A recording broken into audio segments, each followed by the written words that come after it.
Bonjour, est-ce que ma verge a rétréci? Pourquoi je n'arrive plus à exprimer physiquement ce que je ressens de l'intérieur, dont je n'arrive plus vraiment à me lever? Pourquoi j'arrive vite avant que ma partenaire même n'ait ressenti quelque chose?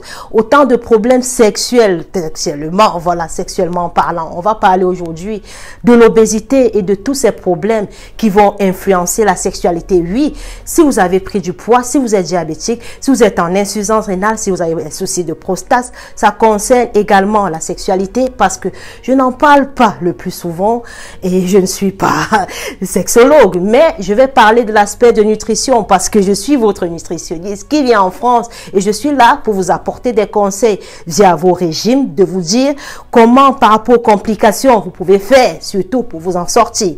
Donc on va parler aujourd'hui de ce problème, de ce grand fléau qui est en train de gangréner la vie. Aujourd'hui, on va en parler. Bienvenue dans cette chronique santé. Donc aujourd'hui, on va parler de dysfonctionnement sexuel, surtout chez des personnes en situation d'obésité ou qui ont déjà des maladies liées au syndrome métabolique, donc si c'est du cholestérol, qui ont pris le périmètre abdominal. Si vous êtes diabétique par ici, comme celui-là, comme ce patient-là qui m'a contacté d'urgence parce qu'il aurait les troubles de pénétration et même les troubles d'érection.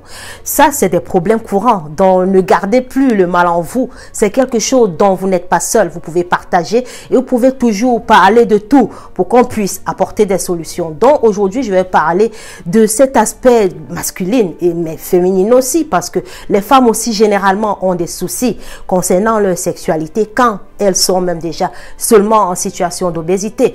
Donc c'est courant que si vous êtes en surpoids, si vous êtes en obésité, vous devenez frigide, vous ne ressentez plus rien ou encore même vous commencez à réaliser que vous simulez le plus souvent parce que les hommes pensent même que les femmes rondes sont capables d'avoir plus d'excitation que les femmes minces, mais c'est pas vrai. Parce que en réalité, vous avez cette couche de graisse qui tapisse et qui vous empêche qui empêche le fonctionnement des nerfs et donc de la circulation et qui vous empêche aussi de ressentir le plaisir. Donc, on va en parler aujourd'hui. En dehors donc de tous ces problèmes techniques, donc sexuellement parlant, il y a une grande différence entre une personne obèse et une personne non obèse que vous ne ressentez rien. C'est tout à fait normal. Parlez-en.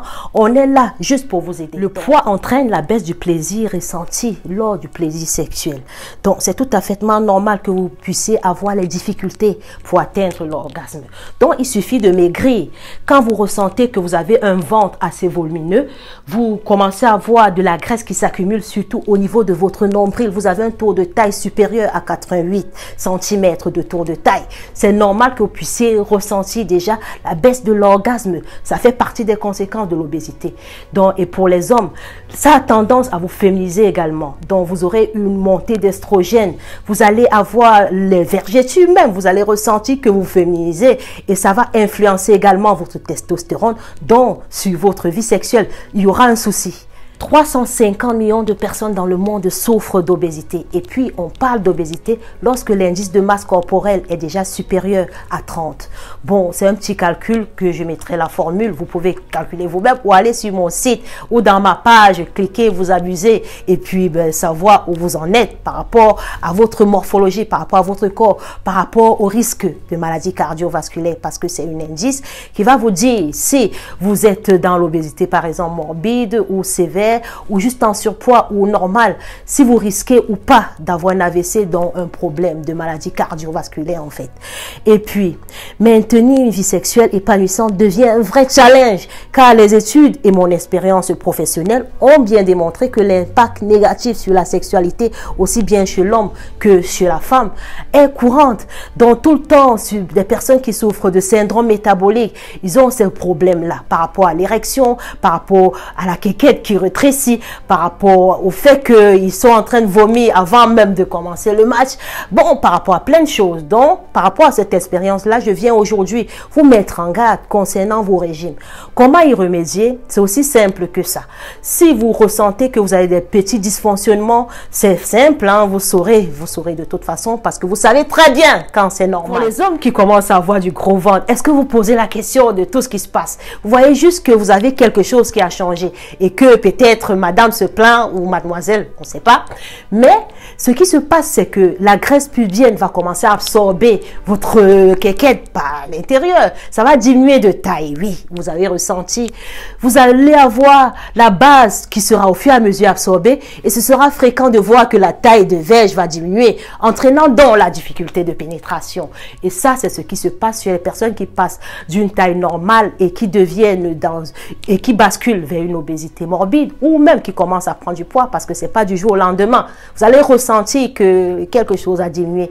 La taille n'a pas diminué, ça s'est fait absorber par la graisse au niveau de votre bas. Et puis si vous souhaitez que votre performance revienne, c'est pas sorcier, vous devez surtout suivre votre régime médical. Oui, si vous êtes hyper tendu, vous devez suivre votre régime dont vous faites suivre par une nutritionniste, bien sûr. Si vous êtes diabétique, vous rapprochez de votre nutritionniste pour savoir la lettre, qu'est-ce qui n'a pas matché par rapport à votre hémoglobine glyquée. Vous devez vous remettre en forme, voilà. Pratiquer un peu de sport en jonglant entre l'hypoglycémie et l'hyperglycémie, donc vous devez être suivi de près, sortir de là. Et puis, si vous êtes en surpoids, en obésité ou encore vous avez juste un tour de taille qui se met à gonfler et cherchez à savoir déjà l'origine. Parce que le syndrome métabolique, ça peut s'expliciter par plusieurs formes. Ça peut être signe aussi d'une autre maladie.